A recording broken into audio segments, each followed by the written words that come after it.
pasien psikosomatis itu paling sering yang dikeluhkan itu di rongga mulut dan tenggorokan. Umumnya paling banyak rasa mengganjal di tenggorokan. Terus kemudian berikutnya anatomi rongga mulut. Bingung ketika melihat ada tonjolan di belakang lidah. Padahal itu namanya epiglotis yang menutup ketika makanan masuk. Epiglotis tadi menutup saluran napas. Jadi saluran napas sama saluran makanan. Ya kan lah, ada epiglotis di belakang lidah. Nah, di sini tuh menutup ketika makanan masuk. Nah, ketika lidah menjulur, epiglotisnya nampak seperti kayak topi seperti itu. Tapi mereka pada takut itu dikiranya apa. Terus kemudian tonjolan di belakang lidah. Itu namanya lingual tonsil yang tempat mengeluarkan produksi air ludah kita. Ya termasuk sistem kekebalan ada di situ.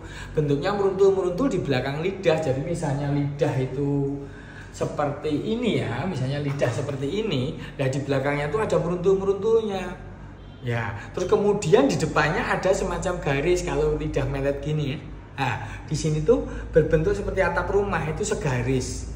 Itu namanya papilla foliata. Fungsinya ya sama untuk mengeluarkan ludah, air liur. Ada gunanya untuk sistem kekebalan tubuh. Nah, ada meruntul-meruntulnya udah stres, dikiranya ada kanker lidah atau apa. Kemudian warna lidah.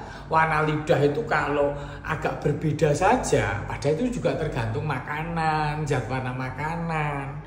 Terus misalnya lidah warnanya bercak-bercak putih, semacam kayak pulau. Ya itu normal, itu namanya geographic tongue. Wajar pada setiap orang, ada pada saat-saat tertentu, kadang karena terpengaruh sistem kekebalan tubuh, mungkin sedang lelah, macam-macam bisa. Kalau pada anak-anak yang putih-putih kayak pulau itu namanya oratrus, ya itu wajar. Dan misalnya pun ada kemerahan ataupun ada warna yang berbeda, sebagai patokannya menurut saya simpel aja ya. Adakah rasa nyeri di situ? Kalau ada rasa nyeri berarti itu bermasalah. Rasa nyeri itu bisa karena iritasi, bisa karena peradangan, bisa karena pertumbuhan jamur. Kalau pertumbuhan jamur ya udah kasih obat anti jamur. Misalnya yang isinya kisaran kandistatin misalnya. Ya, terus kemudian kalaupun memang warnanya kok agak berbeda, ya bandingin dengan warna lidah orang lain. Jadi kalau mau berpikir secara empiris, jangan ngelihat auto melihat diri sendiri. Itu terlalu egois. Lihat mulut teman-teman. Mulut teman-teman lidahnya sama enggak ya? Oh, lidahnya sama. Ya jangan hanya sekedar lihat di konten internet. Kalau lidah coklat misalnya, ya memang pada perokok, misalnya lidahnya lebih coklat. Atau kalau kuning misalnya, ya kalau kuning banget berbeda itu ya.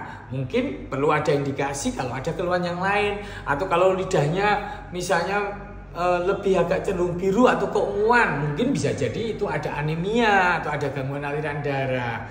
Tetapi coba bandingkan dengan lidahnya teman-teman yang lain. Kalau sama aja, yang ngapain dipikirin? Patokan simpel itu, adakah rasa nyeri? Kalau cuma rasa ganjel di tenggorokan, semua orang tenggorokannya ganjel. Kadang-kadang mungkin respon terhadap alergi, terhadap bahan makanan, bumbu makanan, atau mungkin ada sedikit alergi dari pilek, dari hidung turun ke bawah. Rasa mengganjal di tenggorokan itu hal yang wajar. Ya minum hangat, banyakin kegiatan menyenangkan. Ketika udah banyak kegiatan, sensasi perasaan mengganjal tadi akan hilang sendiri. Jadi jangan kagetan, jangan bingungan, jangan stresan.